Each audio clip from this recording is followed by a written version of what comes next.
할렐루야. 오늘은 이 영의 처방 두 번째입니다. 하나님께 붙들린 마음, 이 제목으로 말씀 나누겠습니다.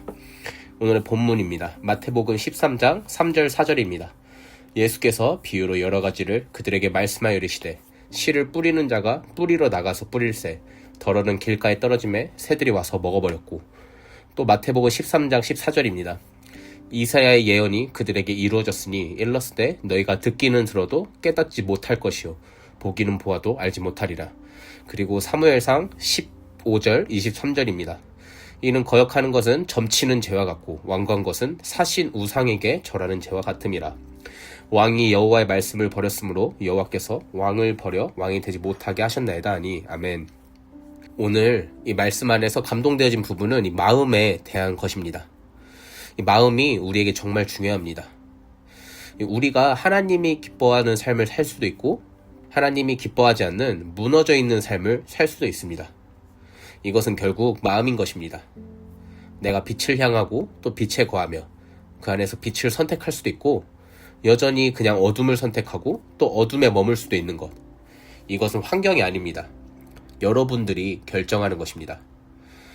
이 하나님의 말씀과 빛을 받아들일 것인가? 아니면 내 마음의 생각, 또 이 땅으로부터, 또 이 세상으로부터 온 어둠을 받아들일 것인가? 결국은 본인이 선택하는 것입니다. 이 첫 번째 소제목입니다. 이 길가밭, 이 하든된 마음은 주님께서 내버려 두신다. 여러분, 이 복음서, 이 마태복음, 또 누가복음, 마가복음에 보면 마음에 대한 비유를 예수님이 직접 말씀하십니다. 이 씨 뿌리는 비유로 네 가지 마음에 대해 말씀하시면서 길가, 돌밭, 가시밭, 그리고 옥토, 이렇게 네 가지 마음밭이 나옵니다. 길가라고 하는 것은 무엇입니까? 이 사람들, 또 차들이 많이 다니는 곳, 이 상당히 딱딱해진 이 하든된 마음을 이야기합니다.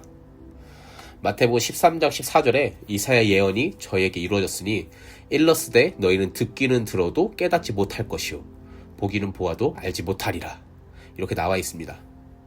여러분, 이 하든된 마음은 본인의 선택이기도 하지만 하나님이 일부러 그렇게 내버려 두신다.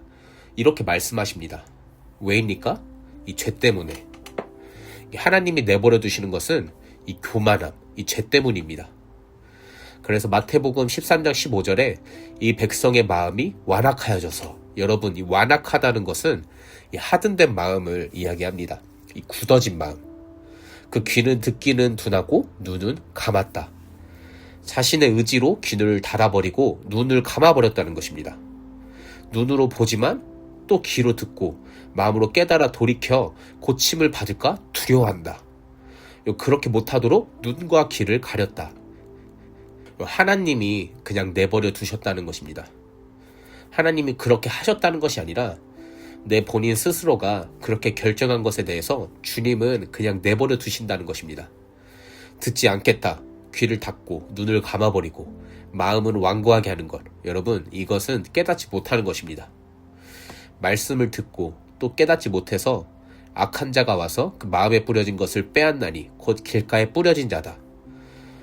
여러분, 쉽게 말해서 들을 때는 그 말이구나 하면서도 금방 잊어버립니다. 그 말씀으로 삶을 살아내지 않고 다시 나의 생각, 나의 마음으로 또 나의 고집으로, 내 방식으로 다시 똑같이 행합니다. 그래서 이런 마음은 이 영적인 반응, 이 리스폰스를 함으로 굳어진 마음을 다시 부드럽게 해야 합니다. 또 이것은 주변 사람들의 역할도 아주 중요합니다. 바르게 보고 바르게 반응하도록 진리로 이끌어줘야 합니다. 받은 말씀을 잘 전달하고 흘러가게 함으로, 다시 말하면 계속 진리를 바르게 전달해서 이 옆에서 같이 도와주어야 합니다. 혼자서는 안 됩니다. 두 번째 소제목은 이 완악한 마음, 사신 우상에게 절하는 것입니다.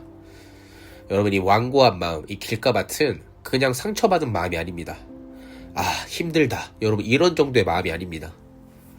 사무엘상 15장 23절에 이 거역하는 것은 사술의 죄와 같고 완고한 것은 사신 우상에게 절하는 죄와 같음이라 말합니다. 사신 우상은 이 마귀, 사단에게 절하는 것입니다. 절한다는 것은 경배한다, 권위를 넘겨준다는 것입니다. 본인이 사단의 말을 선택하는 것입니다. 이것이 무서운 것입니다.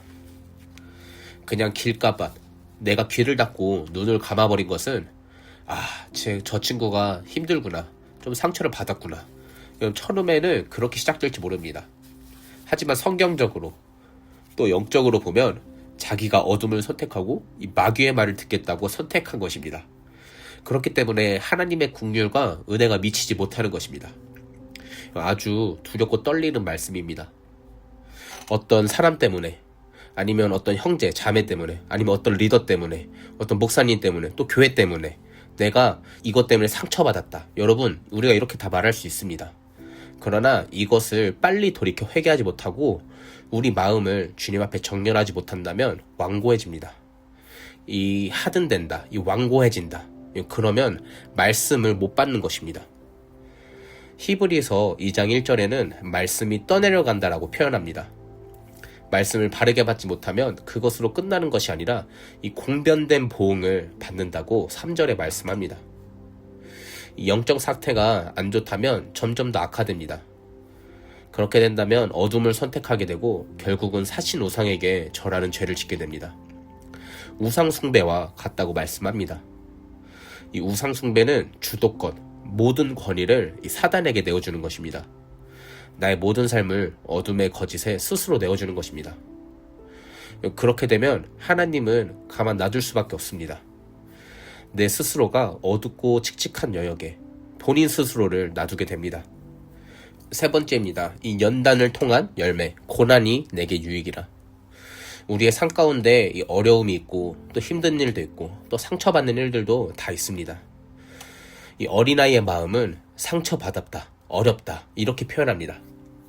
하지만 이 성숙한 마음은 하나님이 이 사람을 라이트 플레이스에 두셔서 이 올바른 공간에 두셔서 올바른 사람을 통하여서 만들어 가시는구나, 이 처리처를 지금 날카롭게 하는구나, 연단의 과정이구나 라고 생각합니다.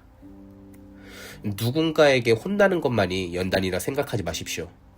하나님이 그 사람을, 바로 당신을 사람 만들려고 그 형제 자매를, 그 배우자를, 혹은 그 리더를, 혹은 그 팔로워를 만나게 하신 것입니다. 나를 그곳에 둔 것은 하나님이 나를 사랑하셔서 바로 나를 만들기 위함입니다. 나를 통해서 하나님이 하시고자 하는 것, 또 만들어가고자 하는 그 데스티니, 그 운명을 향해 이끌고자 나를 거기에 두신 것입니다. 내가 잊고자 하는 것, 또 내가 좋아하는 것, 내가 편한 사람들이랑만 있으면 절대 열매를 맺을 수 없습니다.